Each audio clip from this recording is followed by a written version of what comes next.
Who's right in this beef? Is it Harden or Giannis? Giannis, I think, is the right one. Like, he's being honest about Harden. Harden went back at him because his feelings were hurt. And Giannis is now responding to that. What really this shows you more than anything is even with LeBron in the league, there's no MJ. There's no one figure that commands the respect of everyone to the point where I'm so much better than the rest of you, don't even have my name in your mouth, right? It's actually more interesting this way. There are lots of guys vying for league MVP, for a championship, and that's great. Harden, as I've mentioned, if he starts to hit shots in the postseason, elevates his place in history. Giannis, if he starts to really shoot from the outside, has a better chance than anyone to replace Michael Jordan one day. He's still that young. Mm-hmm. He's already that good. His handles could get even a little better for his size. For his size, they're great. But I mean, to be a true wing player as opposed to kind of a big posing as a wing at times, his handles could even get a little better. But as good as they are for a 7-footer. But if he starts to, and his outside shot's improving, if that continues to the point where he's taking 5 or 6 a game and hitting 35% of them, his team is going to win championships, and he's going to go down pushing Jordan for the greatest player ever, depending on the length of his career, his teammates, how good his teams are and all that. But he's already that dominant. Well, you could say that, but the fact of the matter is I'm going to side with James Harden on this. And the reason why I'm going to side with James Harden on this is because, respect your elders and respect greatness. The fact of the matter is James Harden is great. Let's not disrespect this man. This is James Harden. Since he arrived in Houston, he was the reserve in Oklahoma City. Obviously, they foolishly let him go for $4 million, Miley. $4 million. Mm-hmm. Not $4 million per year. Yeah. $4 million. They didn't want to trigger the luxury tax, and they lose James Harden. And obviously, he wanted to have a role, and he was going to have to be the backup to Russell Westbrook.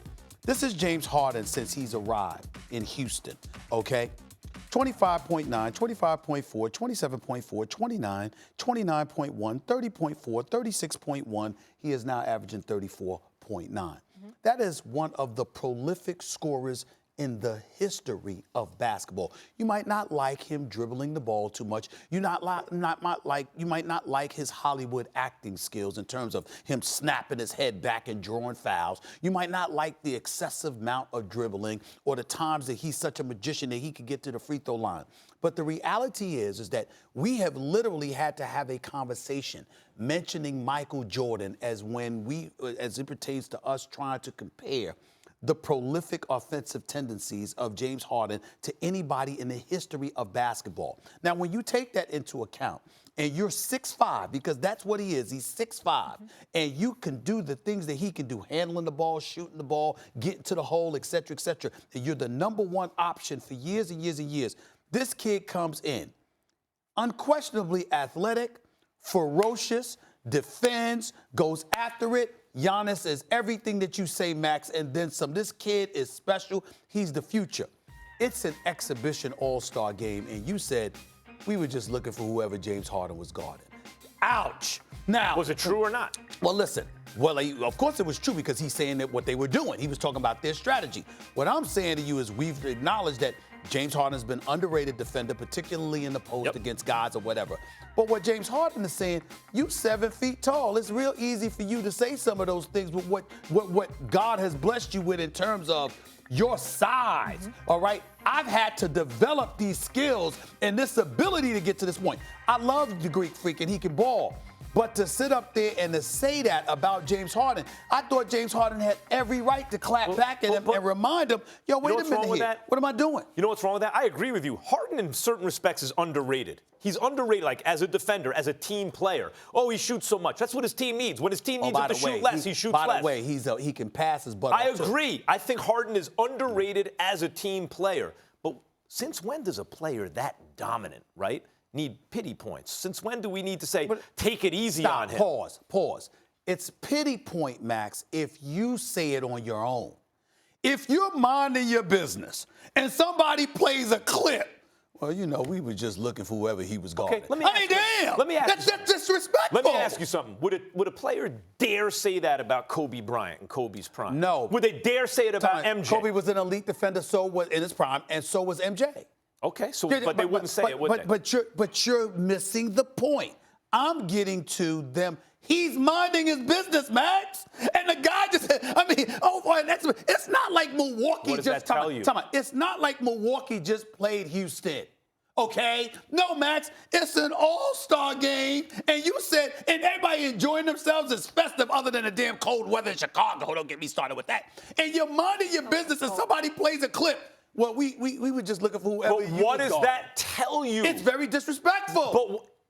But they wouldn't have said it to MJ. They wouldn't have said it to Kobe. Nobody. Let me ask you a question. What are you saying? They don't respect him on that level? No, Is that what you're trying to say? I'm saying, where does the disrespect come from? Does it come from the defense, or does it come from the fact he doesn't have the respect that champions get? Because with the chips on the line, he hasn't done it. First of all, here's what you're missing.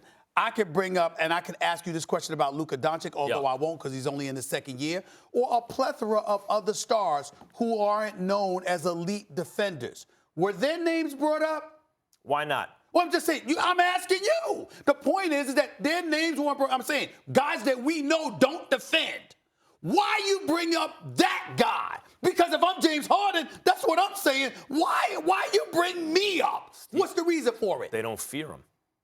They don't fear a lot of guys. No, well, they don't fear a lot of guys. My point is, if you are the alpha of the league, people think twice about talking about you, right? What this shows, the lack of respect that Harden is afforded right now, in spite of him being one of the greatest regular season players of all time and an underrated defender and team player at this point. I want to emphasize that. People are like, oh, Harden does. He's not a selfish player. That's the system that's built around him. When he's asked to do different things, he does. The point is, why him? Why does Giannis go at him? That's what I'm asking. It's not just because they're in an MVP race. What I'm saying is, Harden does not get the respect that champions get because he isn't one yet. And neither does Giannis. Thanks for watching ESPN on YouTube. For more sports highlights and analysis, be sure to download the ESPN app. And for live streaming sports and premium content, subscribe to ESPN+.